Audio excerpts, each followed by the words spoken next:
안녕하십니까. 이강원 세무사입니다. 이번 시간에는 그 공사 원가를 어떻게 산정할 것인가, 그 공사 원가에서 회계나 세무적으로 쟁점이 되는 것을 가지고서 살펴보도록 하겠습니다. 공사 여러분들이 총 원가, 총 비용은 공사 원가와 일반 관리비로 구성이 됩니다. 이 공사 원가는 여러분들이 공사 원가 명세서, 공사 원가 명세서에 기록이 되고요. 그리고 일반 관리비는 이제 주로 손익계산서, 손익계산서에 이제 표시가 됩니다. 공사 원가는 크게 재료비는 주로 그 도소매업자로부터 세액계산서를 수취하겠죠. 요게 이제 재료비고, 노무비는 주로 인건비로서 주로 인력을 직접 채용하거나 또는 인력회사나 직업소개서를 통해서 또는 그 십장을 통해서 조사를 하게 됩니다. 그리고 예주비는 요것은 건설회사한테 하도급을 준 금액이죠. 하도급, 이제 주로 이제 전문건설업자한테 이제 하도급을 준 금액, 그리고 주로 세액계산서나 계산서를 여러분 회사에서 수취하게 됩니다. 그리고 용지비, 건설용지비, 자체 사업의 경우에 발생하고 이제 경비, 전력비라든지 기타 경비, 이것을 이제 경비로 처리하는데, 여기에서 이제 저희들이 중요한 부분이 이 노무비하고 예주비, 이것은 건설업에서 산재 고용 또는 건강보험, 국민연금, 이거와 직접적인 관련성이 있는 거죠. 특히 여기에서 노무비와 예주비는 산재 고용보험에서 상당히 중요한 위치에 차지하기 때문에 이 부분이 이제 우리가 보수총액이기 때문에 이 산재 고용보험에 대한 어떤 부담감을 느낀 건설회사들이 이 예주비를 재료비로 변칙 처리하거나 분산 처리하는 경우에, 이 경우에 이 근로복지공단이 확정정산 과정에서 이제 적발이 되고 이제 그런 사례들이 상당히 많이 있습니다. 용역회사로부터 인력을 공급받는 경우에 한번 살펴보도록 하겠습니다. 두 가지 형태가 주로 있습니다. 그래서 인력 공급회사를 통해서 하는 방법, 그리고 직업소개서를 통해서 하는 방법이 있어요. 근데 이 인력공급업과 이 직업소개서는 한국표준산업분리에서 인력공급업 또는 고용알선업으로 구분합니다. 쉽게 말해서 인력공급업이라는 것은 그 인력을 통째로 건설회사에 파견하는 겁니다. 파견. 그리고 이 고용알선업이라는 것은 그 근로자만 소개시켜주는 거죠. 그리고 소개료만 받는 거죠. 수수료분만. 이렇게 구분할 수가 있는데, 실질적으로 인력공급업은 현행 부가세법에서는 과세사업자입니다. 여러분들이 세액계산서를 수취하게 되겠죠. 그리고 고용알선업은 이것은 수수료 부분, 직업소개서, 이것은 면세사업자로 규정을 하고 있기 때문에 여러분께서 이 계산서를 수취하게 된다는 거죠. 원칙적으로 계산서를 수취할 때 수수료 부분만 계산서를 수취해야 되겠죠. 수수료 부분만 계산서를 수취하고, 이 총 다른 인건비는 여러분들이 직접 지급을 해야 그게 근로기준법상 원칙적인 방법입니다. 근데 실무에서는 수수료와 인건비를 그 직업소개서에다 전부 다 보내고서 계산서를 받는 회사들도 있는데, 그건 정상적인 방법은 아니라고 봅니다. 그리고 요 직업소개서에서 요 받는 인건비는 이것은 직접 노무비에 해당이 되는 거죠. 노무비. 이것을 예주비가 아닙니다. 그래서 여러분들이 보수총액 산정할 때 이것을 수수료 계정이라든지 기타 경비로 처리해 가지고 이것을 예주비로 봐서 요거에 30%를 보수총액에서 산정한다, 이러면 안 된다는 거죠. 그리고 인력 공급 회사에 근로자를 파견할 경우에 실무상 가장 문제가 되는 부분이, 이 파견법에 의해서 파견법 5조에 보면은 이 건설 현장에서는 근로자를 파견할 수가 없도록 되어 있습니다. 이게 불법 파견이 된다는 거죠. 왜 그러냐면은 건설 현장은 여러 가지 위험성이 위험성이 공존하기 때문에 이 위험을 하면 안 돼서 건설회사 입장에서 직접 고용을 하도록 이렇게 파견법에서 파견할 수 없도록 이렇게 규정을 해놓고 있습니다. 그러다 보니까 인력 공급 회사에서 여러분들이 생계환수 수취했을 때는 이 파견법 위배가 될 수가 있다는 거죠. 그 점 유의하시기 바랍니다. 산재보험료, 여러분들이 그 계산보험료하고 산재보험료, 확정보험료가 있죠. 산재보험료는. 그래서 이 보험료는 원칙적으로 원도급인이 보험료 납부 의무자예요. 다만 이제 하도급업자한테 사업주 인정 승인을 했을 때는 이제 하도급업자, 하수급인이 보험료를 납부하는데, 이 계산보험료 같은 경우는 일반적으로 계산보험료는 보험료를 미리 내는 거죠. 미리 내는 건데 그 보수총액이 확정이 안 됐기 때문에 총 보수총액을 추정합니다. 추정해가지고 만약에 추정이 어려울 때는 그 도급금액에다가 노무비율 해가지고 산재보험료를 산정을 하도록 되어 있습니다. 또 그리고 추정을 했는데 전년도에 뭐 70%에서 130% 범위 내에 있다. 그랬으면 전년도 금액을 가지고서 이제 분할해서 납부하시면 되는데, 이 계산보험료는 4회에 걸쳐서 분할해서 납부가 가능하죠. 확정보험료는 다음 연도, 보험연도의 다음 말로부터 3개월 이내에 일반적으로 여러분들이 법인세 신고할 때 있죠. 그때 신고 기한까지 확정해서 그 확정보험료에 대해서 추가 납부하거나 환급을 받게 됩니다. 예를 들어서 만약에 그 계산보험료를 10억을 납부했는데 확정보험료를 이제 다음 연도에 3월 30일에 확정해 보니까 12억이다. 그러면은 이 2억에 대해서만 추가 납부하면 되죠. 추가 납부. 만약에 확정보험료가 8억이다. 그러면 2억을 환급받게 됩니다. 환급받던가 아니면 계산보험료에 충당을 시키던가 이러시면 되는데, 그랬을 때 이제 문제가 되는 부분이 뭐냐면은 요 확정보험료 추가 납부보험료를 귀속 시기를 실질적으로 납부하는 다음 연도 3월 말까지, 다음 연도 3월 31일 정산 시점에서 비용 처리를 해야 되는지, 아니면은 보험연도 말일자로 미수금을 잡아야 되는지, 그 부분이 이제 논란이 될 수 있는데, 여기 보시면 이제 국세청 해석으로는 보험연도 말일이 속하는 사업연도에 그 미수금으로 이렇게 잡도록 되어 있습니다. 미수금, 산재보험료, 미수금 이런 식으로 잡도록 되어 있습니다. 그래서 여러분께서 이렇게 잡아야 되지, 실제 납부 시점에서 만약에 비용 처리를 하게 된다면은 그거는 귀속 시기 차이로 인한 가산세 문제가 발생할 수 있다. 이렇게 이해를 하시면 되겠습니다. 실무에서 이제 주로 많이 발생하는 것 중에 그 십장 등을 통한 일용근로자 조달 부분인데,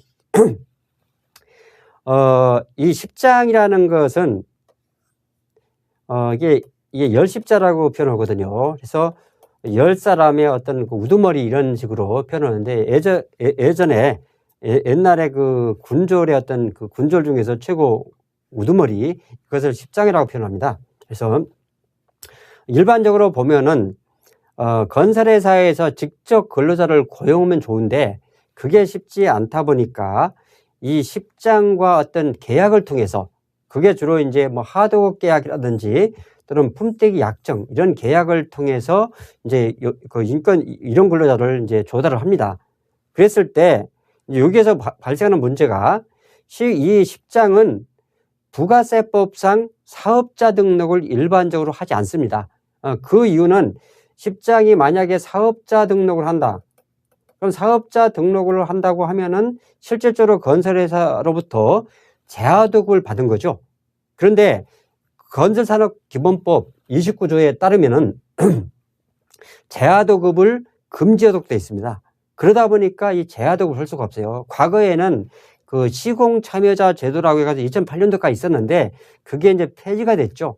그래서 이것도 건설산업기본법 위배가 되죠. 그렇다고 어쩔 수 없이 10장이 사업자 등록을 하지 않고 이제 이런 식으로 처리를 합니다. 그러면은 만약에 10장이 그 직원들한테 일당을 분배를 해주고 자기 몫도 일부 챙기겠죠. 이렇게 일부 받겠죠. 그래가지고 이렇게 되는데, 문제는 이 시공사 입장에서는 당연히 적격증빙을 수출을 해야 되는데 그 생애안을 받지 못하다 보니까 인건비 대장, 노무비 대장을 제출받습니다. 제출받아서 이 시공사는 일용근로자 직업 명세서를 분기별로 제출하죠. 분기별로 제출하면은 국세청에서는 그거 일용근로자 직업 명세서를 통해서 과연 일용근로자들이 실질적으로 그 현장에서 일을 수행했는지 아니면은 가공인건비를 계상했는지 이런 것들을 확인하게 됩니다. 그래서 여기 보시면은 뭐 장기 입원자라든지 군 입대자, 뭐 해외 유학자, 뭐 기초수급자, 뭐 사망자, 타현장 이중근로자, 뭐 이런 분들이 과연 실질적으로 그 현장에서 일을 하고 보수를 받았는지 아니면은 이분이 실질적으로 어떤 위장으로 근로 행위를 했다 해가지고 가공인건을 계상했는지 그에 대해서 소명 요구가 이제 건설회사한테 오는 거죠. 만약에 건설회사에서 이것을 소명을 못했을 때 그러면은 이 10억에 대해서 법인세를 추가를 받을 거고, 그리고 이 10억에 대해서 법인세 뭐 10%에서 20% 추징당할 거고, 또 그리고 이 10억에 대해서 대표자에게 귀속된 것으로 보고서 귀속이 불분명하면은 귀속된 것으로 보고서 상여 처분을 할 수가 있습니다. 그럼 소득세까지 부담이 되면은 최소한 50% 60% 이상을 시공사 입장에서는 세부담을 해야 된다는 거죠. 그런데 문제는 건설회사 입장에서는 당연히 10장한테 지급을 한 거잖아요. 한 거니까 용역비를 지급했다는 금융자료하고 그런 어떤 계약서를 가지고서 국세청에 소명자료를 제출합니다. 그러면 당연히 귀속이 확인되고 실질적으로 노무비 지급한 것을 확인이 되다 보니까 그러면 이 건설회사 입장에서는 뭐 큰 문제는 없다고 보여집니다. 다음에 이제 적격증빙이 이제 수치가 안 됐다든지 그런 문제는 이제 다툴 수 있을 텐데, 그런데 문제가 되는 부분이 요 10장이 만약에 10장이 부가세법상 사업자에 해당이 된다면은 또 다른 문제가 발생하게 됐죠. 10장이 부가세법상 사업자가 되기 위해서는 부가세법상 사업자는 영리 목적에 관계없이, 부가세는 간접세니까 영리 목적은 필요 없습니다. 관계없이 사업상 독립적으로 재화나 용역을 공급을 해야 됩니다. 그럼 부가세법상 사업자가 되기 때문에 사업자 등록을 하고 부가세도 납부도 해야 돼요. 그러면은 이 사업장이라는 것은 결국은 계속 반복성이 수반이 되는 거죠. 그리고 독립적이라는 것은 자기 책임과 계산하에, 자기 책임과 계산. 그러니까 어떤 종속되어 있지 않고 종속되어 있는 근로자의 경우에는 부가가치 과세상이 아니죠. 여러분들 근로 급여 받으면서 부가세 안 내지 않습니까? 만약에 이 10장이 이 사업자에 해당이 된다면은 부가가치세 과세 문제, 또 종합소득세, 소득세 과세 문제가 발생합니다. 발생해요. 그러면은 그리고 이제 건설회사 입장에서는 이제 불법 하도급 문제, 건설산업기본법 위배 문제가 또 발생할 수가 있겠죠. 그래서 이런 문제들이 상당히 이제 많이 건설에서 발생을 하게 되고 있는데, 가장 좋은 방법은 요 10장이 독립된 어떤 사업자가 아니고 이 건설회사의 어떤 그 소속돼 있어서 인건비를 분배하는 역할만 했다. 그렇게 입증이 된다고 하면은 이 10장은 사업상 독립성이 없죠. 그래서 부가세 과세 문제가 발생하지 않습니다. 또한 어떤 회사들은 이 10억에 대해서 10장한테 그 사업소득으로 3.3% 원천징수를 하는 경우가 있습니다. 원천징수. 이 사업소득으로 3.3% 원천징수하는 것이 과연 정당한가?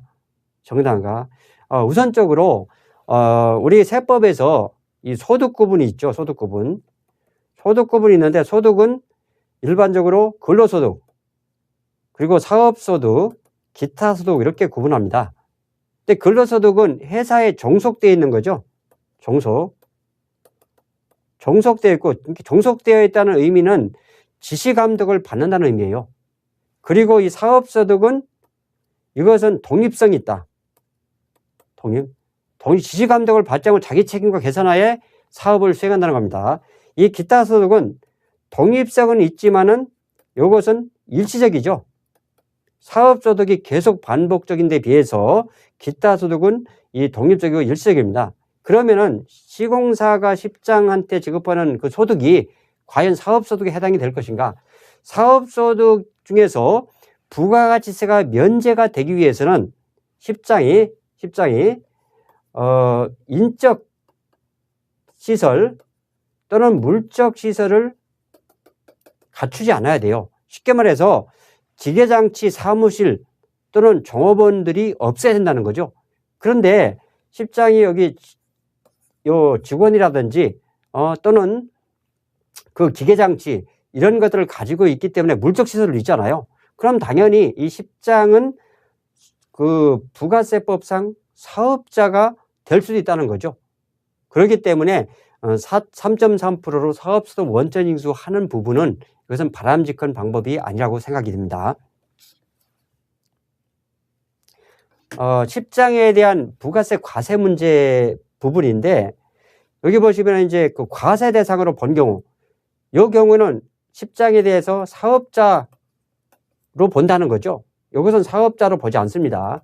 사업자로 보지 않기 때문에 이것이 입증이 되면 추가적인 어떤 과세 문제가 발생하지 않죠. 여기 보시면은 건설 장비나 사무소 등 물적 설비가 있다.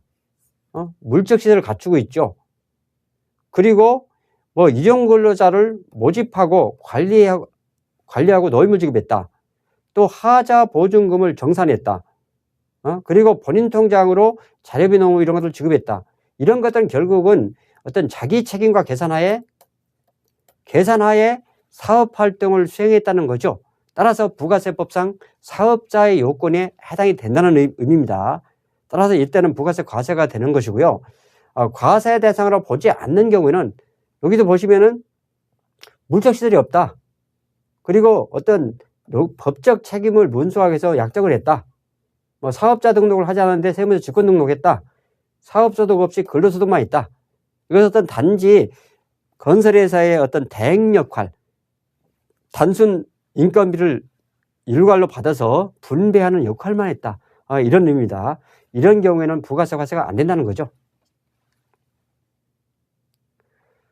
예주비의 세무관리 부분인데 요 예주비 같은 경우에는 상당히 중요하죠. 하도급을 준 거기 때문에 어떤 보수총액 산정할 때도 상당히 중요한 의미가 있고, 그래서 예주비는 일반적으로 부가세법상 완성도 기준 또는 중간지급조건부 이런 시점에서 계상 시기에 일반적으로 이제 그 예주비로 처리하는 경우가 있는데, 이제 건설회사에서는 이 예주비를 여러 가지 목적, 뭐 이익을 낸다든지 비율을 뭐 조정한다든지 이런 것들 때문에 이 예주비를 다음 연도에 이월시키거나 또는 미리 받거나 하는 경우 문제점 발생할 수 있습니다. 이랬을 때 부가세법상 공급시기 위기 위배가 되는 것이고, 또 그리고 진행률 계산에서 귀속시기 위배 등으로 인해서 어떤 가산세 문제, 매입세 불공제 문제가 발생할 수 있습니다. 그리고 작업반장 등한테 이제 하도급을 줄 때 그때는 이제 그 건설산업기본법 위배가 될 수 있다. 이렇게 말씀을 드리겠습니다. 이번 시간에는 주로 이제 공사 원가에 대해서 설명을 드렸는데요. 이 공사 원가 중에서 예주비 부분이 상당히 중요한데, 이 예주비는 종합건설회사에는 한 50% 정도 비율을 차지하죠. 그리고 예주비가 반드시 있을 겁니다. 그런데 전문건설회사 같은 경우는 건설산업기본법 제29조에 따라서 하도급, 재하도급을 금지가 되어 있기 때문에 예주비는 이제 거의 없다고 보시면 되겠습니다. 예, 수고 많으셨습니다.